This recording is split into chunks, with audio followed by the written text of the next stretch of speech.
Welcome to GK Mojo.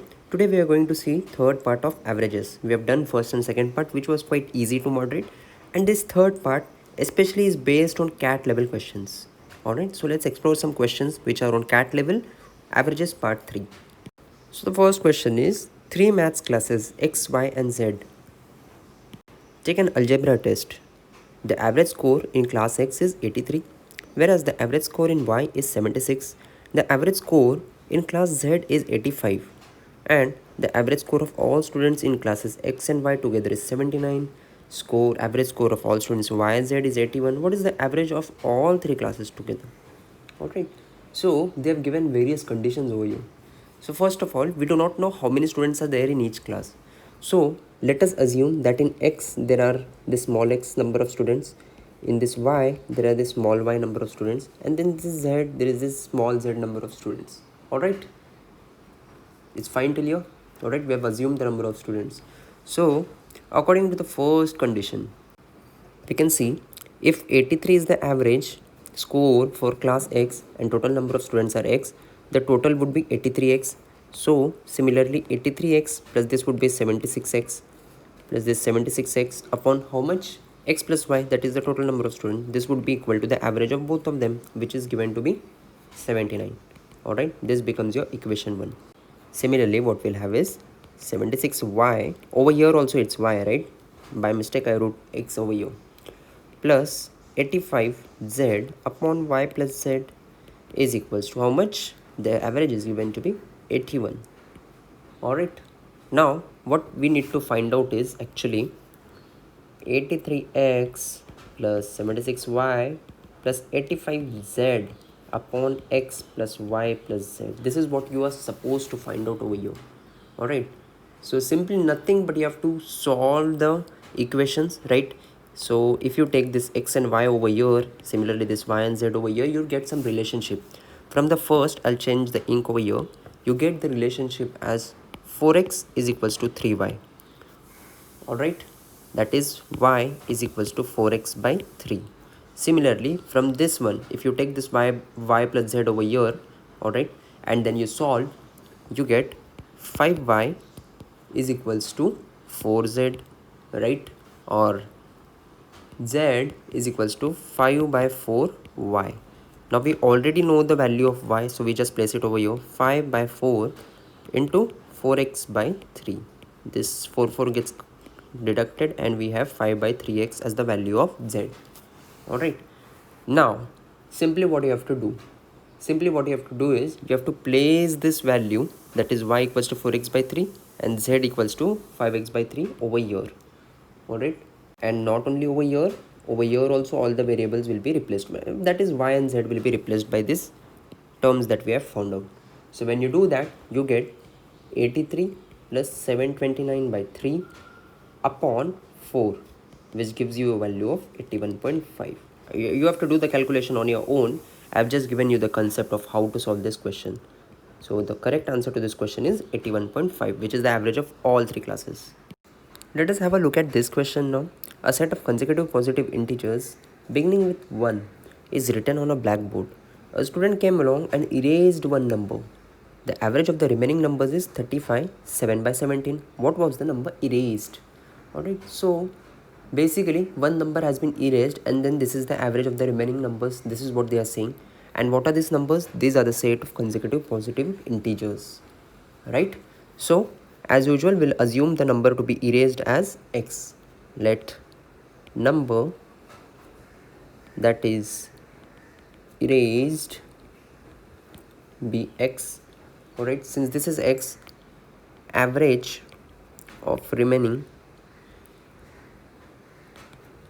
would be n into n plus 1 divided by 2. Why? Because consecutive positive integers. This is a sum of consecutive positive integers. Alright, we'll subtract x because this x is gone, and since the total numbers were n, now it will be n minus 1 because this number is erased, right? One number is reduced, and this average is given to be 35, 7 by 17, which is a mixed fraction, which you can convert into 35 into 17 plus 7, which is 602 by 17, right? Nothing you have to do over here.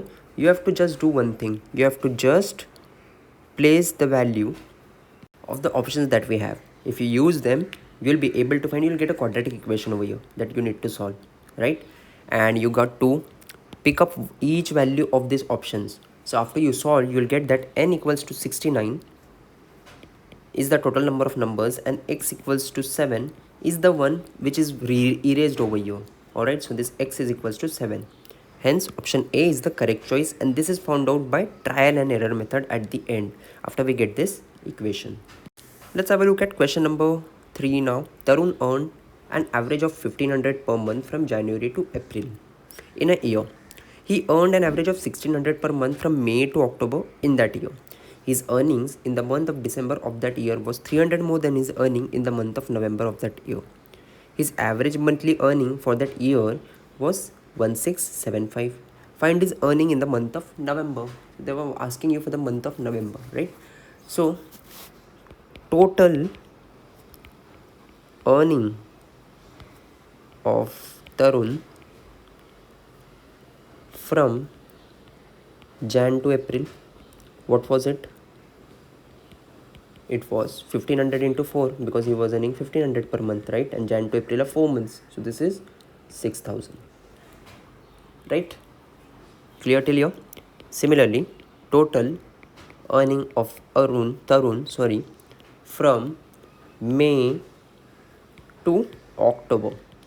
So May to October 6 months, and he was earning an average of 600 per month. So 600 into 6, which is 9600.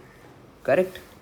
So now we'll assume, let his earnings in November be X. Alright, and his earnings in DEC, that is December, are X plus 300 according to the equation given over here, because in the month of December it was 300 more than his earning in the month of November. Alright, fine till here. Now we take the complete average. Complete average will be this 6000 plus this 9600, which takes care from January to October. Now for the month of November it's X, and for the month of December it's X plus 300. How many total months?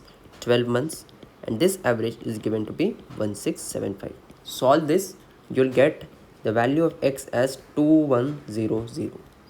Alright, as simple as that. Let us have a look at the next question now. The average age of a group of friends is 37 years. If 6 new friends whose average age is 35 years join them, the average age of entire group becomes 36 years. How many people were there in the group initially? So let the initial number of people in the group be n. Alright, let the initial number of people in group be n. The total age of the initial group of friends will be therefore 37n. Total age is 37n years, right? The total age of 6 friends who joined the group. Alright, so total age of 6 friends, because they are joining 6 new friends, right, who joined, will be 35 into 6, because their average is given to be 35 and total 6 are there. So this is 210 years, right? So what is given over here? That 37 n plus 210, that is the 6 friends joining, is equals to 36 n plus 6, right? Because this is what the average of entire group becomes, and this n was increased by 6 as 6 new friends joined. I hope you understood the equation. Now it's just the solving part. 37n minus 36n, because this comes on this side. 36 6 is 216, right? So 216 minus 210. So n is equals to 6, and the total number of people initially in the group was 6. Let's have a look at question number 5. The average age of boys in a class is 18 years. The average age of the girls in that class is 12 years. If the ratio of the number of boys and girls is 3:2, find the average of the class. Alright, so many students will think that it's impossible to find the average, but since you have been given the average of the number of boys to girls also, it is possible to find the average. Let us see how. So let the number of boys in the class be 3x, Why 3x? Because the ratio is 3 and this is boys, and girls be 2x. All right, I hope you're understanding. So what would be the total age of boys? Total age would be 3x into 18, and total age of girls would be 2x into 12. Correct. Now let us take the average. So 18 3s is 54x plus 24x upon what is the total number of boys and girls? 3x plus 2x, that is 5x, right? So what is the average that you get?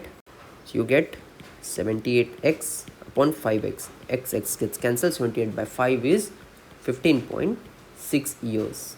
Alright, so this is the average. So even if we did not know the exact number of boys and girls in the class, we are still able to find the average because we knew the ratio of them, right? That's all in this video, guys. Please visit us at gkmojo.com. Thank you.